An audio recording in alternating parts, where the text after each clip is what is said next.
Welcome back to Fantasy 1.0. Today we're going to talk about the ongoing debate that's igniting the internet. Puppies or kittens? Which are cuter? I'm just joking. I joke.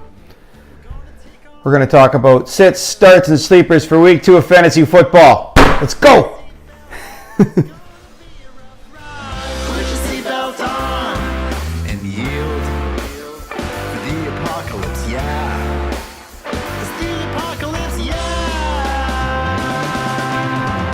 Okay, kids. So I just realized I'm wearing all baseball apparel for a football episode, but hey, whatever. It's fine. Beers brought some football. It works too. Okay, so week 1's in the books. Yeah, so I told you to pick some guys up. I hope you followed my lead on that, and we're active on waivers in week 1, and you were also active on the Wednesday. Looking at the players that got dropped. So just looking through my leagues, and I'm just going to lead with this here. I went through all the leagues that I'm in, and these are some of the guys that got dropped in 12-team leagues. I saw Jimmy Garoppolo for quarterback. I saw Evan Ingram as a tight end. I saw Pierre Garçon. I saw, who else did I see? Anyways, it was pretty crazy. The guys that I saw sort of getting dumped for guys like Phillip Lindsay and all that I don't think are going to really do too much this year. Guys spending like a third of their fab budget on players that may or may not do anything. There were some good ones too. There was Jamaal Allison, Quincy Enunwa, players like that, even Dante Pettis, guys I'm going to talk about today. All right, so I think this is more or less going to be set up the same as it was last week. So what I'm going to do is I'm just going to talk about guys I think you should consider sitting by position, and the guys I think you should consider starting by position. So I'm just going to walk through everything and sort of going to, allude to some of these are dependent on if somebody's hurt or not, be it another receiver or a quarterback, Aaron Rodgers. So we're just going to go through it like that. Then I'm just going to talk to you about a couple bets I'm going to make too, or I've already placed on this Sunday's games. Okay, so let's start with guys that I think you should sit. So wait a minute. Okay, I want to say this too. A lot of different podcasters handle sit, start, and sleepers different ways. So what I'm doing is, I'm not going to tell you to start Julio Jones, obviously. I think that's sort of a given. I'm going to look at the guys that are probably going to be sitting in your wide receiver 3 or 4, maybe up in your 2. Players you're going to be on the bubble about, right? So, I'm going to try to answer some questions that way. All right. Anyways, let's kick it off. So let's start with Amari Cooper. So I had him as a hard sit, just from seeing what happened last week and where he's going this week. So he's playing in Denver, and from Gruden's comment of, I don't know what to do with him, or it's going to take a lot to get him going.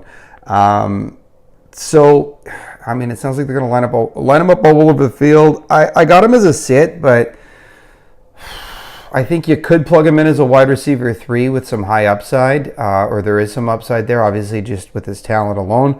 But if you've got better talent on your wide receiver or on your flex position, I consider just leaving this guy on your bench for this week. Another guy, same idea. So this is sort of somebody who's probably drafted as a wide receiver 2, but Chris Hogan, judging by his performance last week against Houston, 1 reception on 5 targets, he didn't do anything. It was Dorsett's field. Dorsett had, and Gronk obviously had Brady's eye. So I see that to be this week Gronk and James White, whom I'm going to talk about James White a little later. But I think you should take a pass on Chris Hogan. I don't think he's going to do too much this week. He wasn't getting any separation last week, and if he's going to be playing with Jalen Ramsey this week, it could be pretty rough. All right, so Robby Anderson. So he's playing in Miami or against Miami. I didn't do anything. Well, I think he's probably the only guy on the team in New York that didn't do anything against the. I think he caught a touchdown pass, but I think it was his only catch. But anyways, he didn't do too much against Detroit. So, yeah, if you've got somebody better than him, sub that guy. Pop him ahead and keep this guy on your bench, just for the fact that I don't think that him and Darnold have much of a rapport yet. And again, they could get it this week, right? All right, moving on to Green Bay Packers wide receivers. So Geronimo Allison, whom I asked you to pick up and said was a great pickup week 1. I think you should take it easy on him week 2. Playing in Minnesota, that kind of sucks, right, for him. Randall Cobb as well. I know he had a big week. Well, these guys both had big weeks last week, but I don't know if Cobb's hurt or not. I think you got to take a pass on these guys when they're playing against the Vikings. They got a tough ball. They got a tough everything D. I was going to say a tough pass D, but look at their run D. It brings me on to Jamaal Williams, we'll talk about later. All right, Davante Adams. I want you to start him if Aaron Rodgers is going to start because, because Aaron Rodgers and because Davante Adams. But if it's Kaiser's throwing the ball, hucking the ball on Sunday, then I think you might have to take a look at what else you've got on your team and the makeup of your roster, and you may want to just sort of sit him. If you remember last year when Rodgers was out, Adams did okay, but again, it's a different story when you're playing against the Vikings. So again, let's just start with caution, and it's really going to be dependent on which quarterback's going to be starting with Green Bay. Oh, another guy that's good, but I don't like it this week. So he'll probably, hopefully, with your roster makeup, Larry Fitzgerald is your 2 or 3 wide receiver. He's playing against the Rams, and the Raiders weren't passing too much in the Rams, and the Cardinals looked terrible last week too. I think FItz, I think he got like 6 receptions and 60 yards last week, but I think it's going to be a different story playing against the Rams. I think you're going to have to start everybody with caution against the Rams, unless their name is DeAndre Hopkins or Odell Beckham Jr. I think you got to be very cautious with these guys.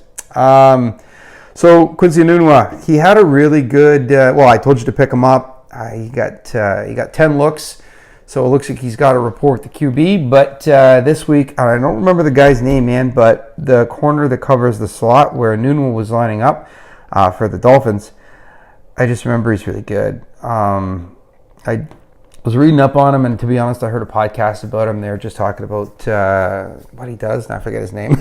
But anyways, keep an eye on Enunwa. If you got somebody better, it's somebody you might want to leave on the bench, at least for this week. I know I told you to pick him up, but still, hear me out. All right, Jamaal Williams. So he didn't do too much last week. I don't expect him to do too much this week. I think he's going to be kept back for pass blocking. They're going to need all the protection they can as they try to generate some offense against the Vikings. So I don't see him getting too much run this week, and he didn't do too much with it last week anyways. And then there's always the whole Vikings run D card. Marshaun Lynch, I know he's practicing in full, but honestly, if you got somebody better, take a break with him. He's going into Denver. So there's that. Chris Carson. Pete Carroll came out and was like, oh yeah, I love Chris Carson, he's awesome. And first of all, I don't trust Pete Carroll as far as I could throw him. I think that guy talks out of both sides of his mouth all the time. I don't trust a thing he says. At least Belichick just doesn't say anything. Pete Carroll will just sit there and lie to you. So I have no idea what he's going to do. And I think Seattle's going to have a pretty rough week this week too. Just saying. Derrick Henry, I know. My prediction still stands. I think he's going to have more points in half-point PPR than Dion Lewis this year, but I'm sitting him this week.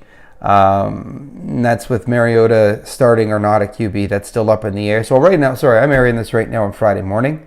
So the Thursday night game happened yesterday, and obviously, and we're chatting about what's going to happen on Sunday. So I don't know what's up with Mariota, but keep an eye out on that. Now, where was I?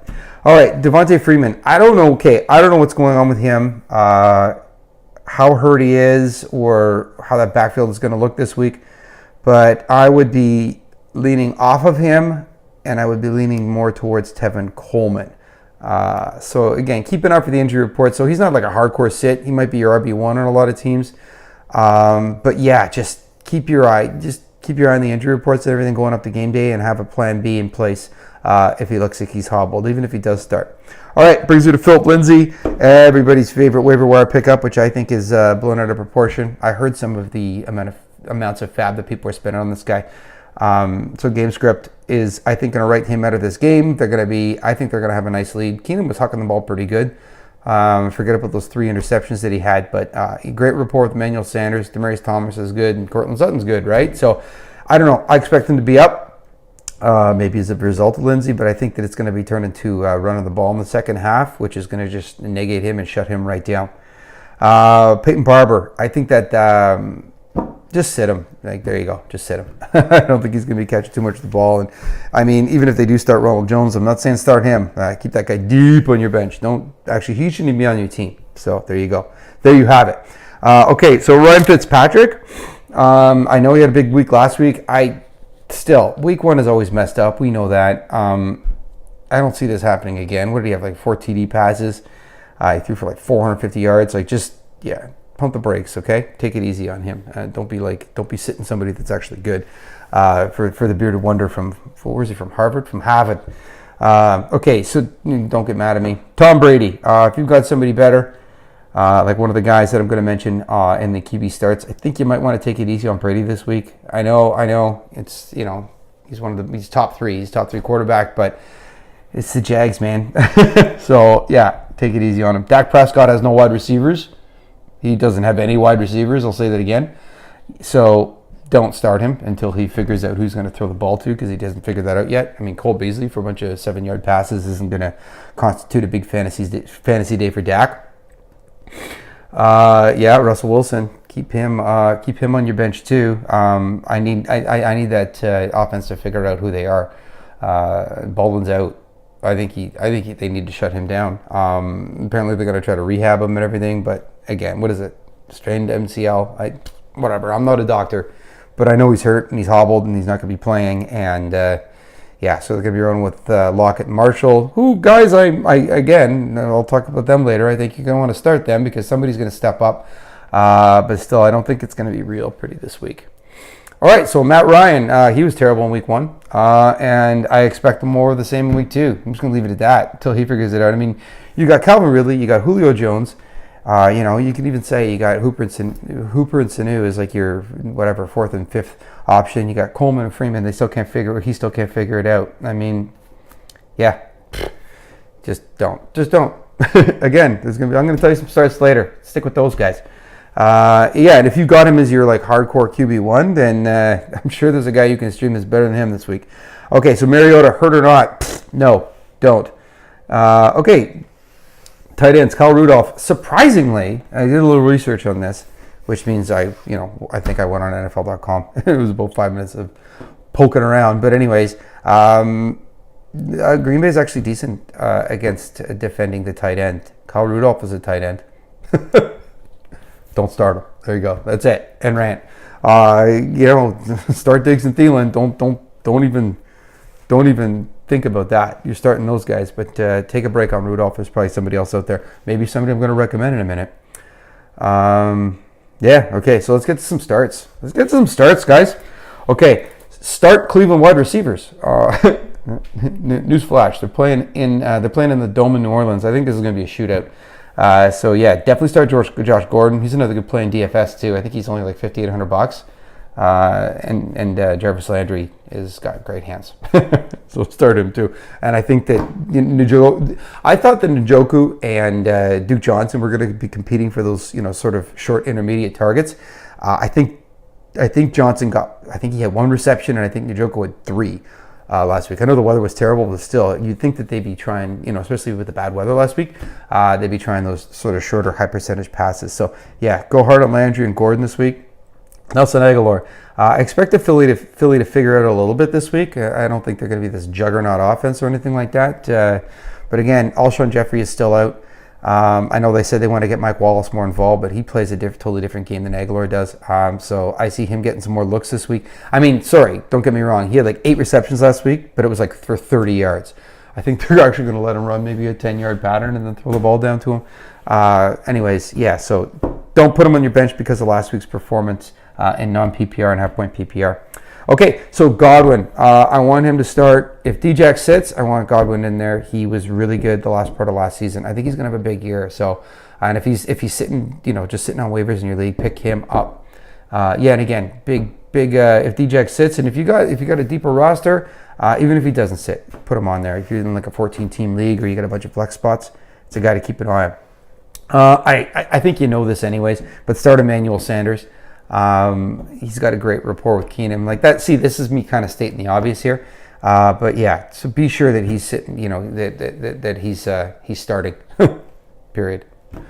God, I'm kind of cloudy today. Anyways, sorry about that. Okay, so Jamison Crowder, start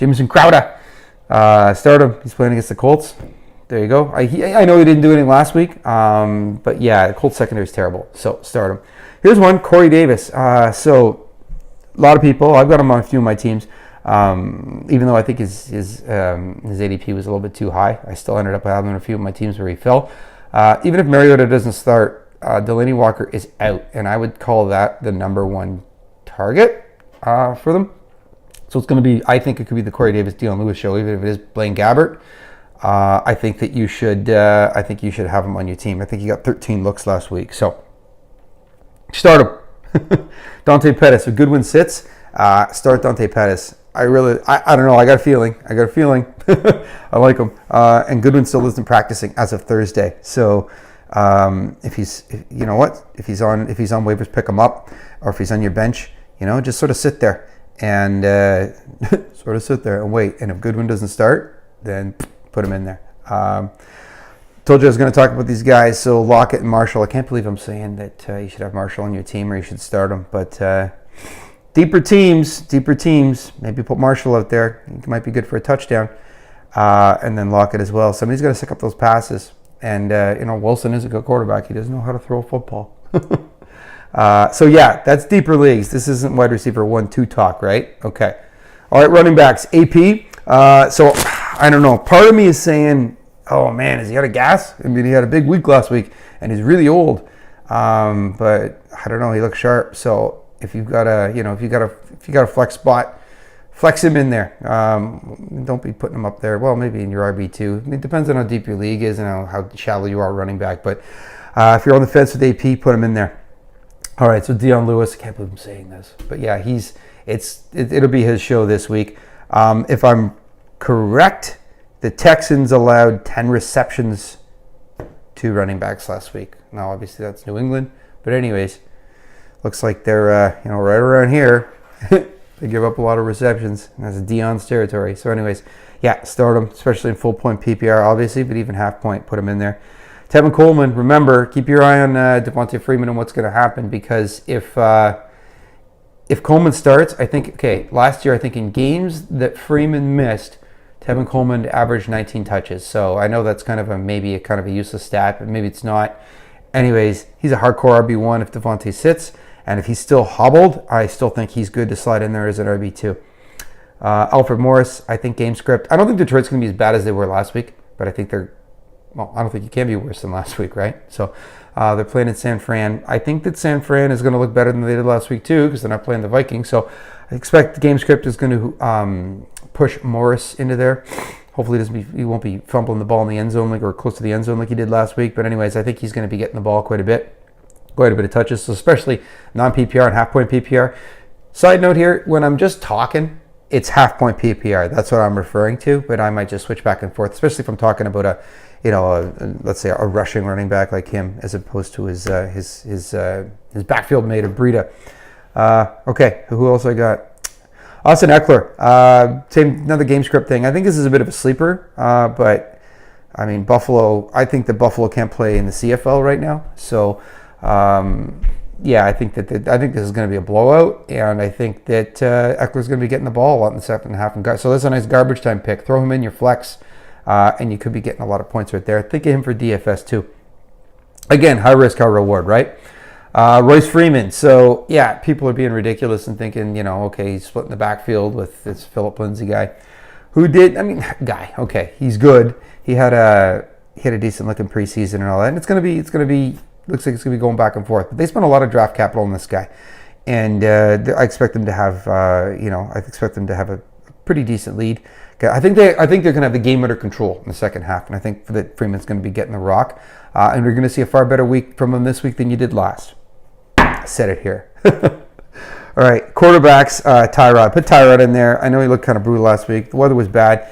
He's going to use his legs, and he's going to be throwing the ball to Marshall. No, he's not going to be throwing the ball to Marshall. He's going to be throwing the ball to Landry and Gordon. And he's going to be playing against New Orleans, whose pass defense can't be as bad as it was last week, but still. I think the over-under for this game is like 49, so 49.5, something like that. So, yeah, start Tyrod. He's going to be available hopefully on waivers. If not, there's Case Keenum. Case Keenum looked pretty good last week. In fantasy he looked good. In real life he threw 3 picks, but he threw 3 touchdowns too. So, there you go. Start Keenum. Big Ben. He's not on the road. We know about the home road splits.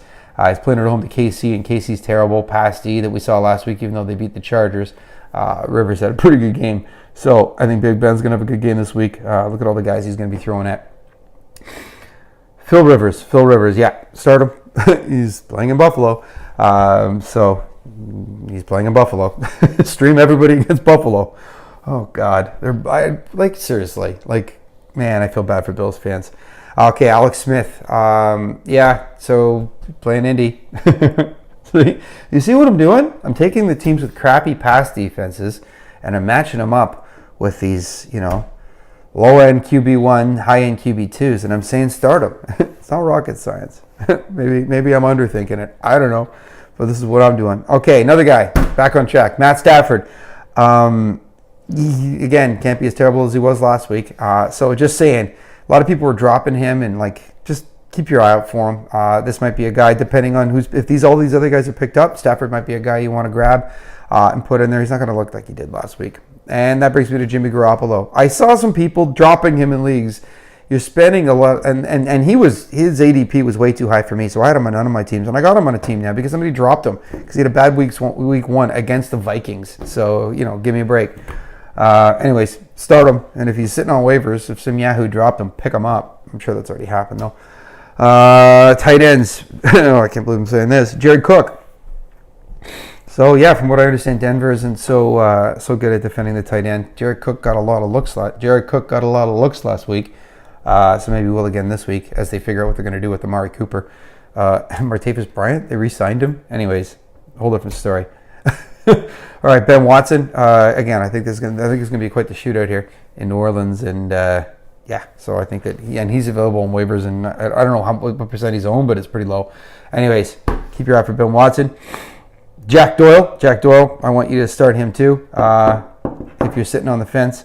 Jordan Reed, I think it goes without saying you're going to start him. Just start him until he gets hurt, right? So he's probably got another 2 games, then he'll get hurt and he'll be on the pup. So till then, fire away. And if you have, just side note, if you have Jordan Reed and you got a sizable enough bench, throw Vernon Davis on the bench. I've already mentioned this. Alex Smith likes throwing to the tight end. Alex Smith used to throw to Vernon Davis in San Francisco.